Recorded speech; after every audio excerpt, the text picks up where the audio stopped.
La migration est un phénomène qui concerne toutes les régions du monde et toutes les époques. Son analyse s'avère extrêmement complexe.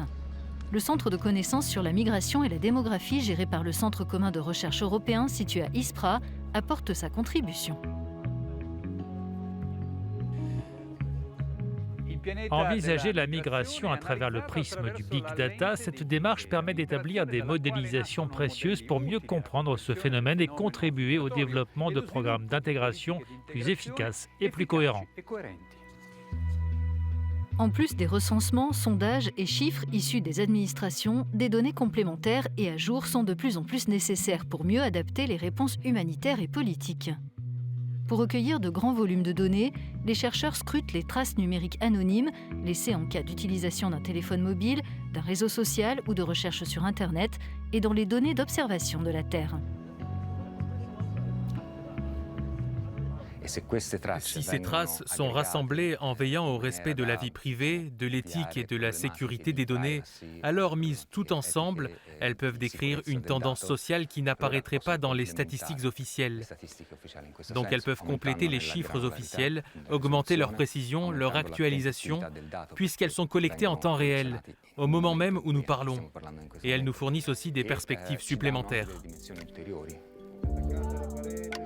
Ces ensembles de données peuvent aider à la prise de décision à différents niveaux. L'une des applications clés consiste à établir la répartition sur un territoire de travailleurs aux compétences données.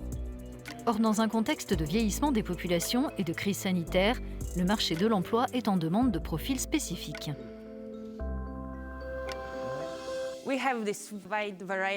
Nous disposons d'une immense diversité de données sur les marchés du travail en Europe et nous pouvons identifier les secteurs confrontés à une pénurie de main-d'œuvre. Ces données nous montrent aussi quels sont les secteurs où les migrants contribuent significativement à l'atténuation de ces pénuries. On peut penser à l'agriculture, à la santé et aux soins de longue durée. Une étude menée lors de la première vague de la pandémie de Covid-19 a montré qu'en moyenne 13% des travailleurs des secteurs essentiels en termes de réponse au coronavirus dans l'Union européenne étaient des migrants. Il est indispensable de savoir quels sont les besoins de compétences pour le marché du travail dans une société qui démographiquement est en train de vieillir. Il est indispensable d'avoir cette vision très globale de la migration et comment la migration en fait s'inscrit dans un contexte beaucoup plus global, beaucoup plus complexe, que ce soit d'un point de vue international ou vraiment au cœur de nos sociétés.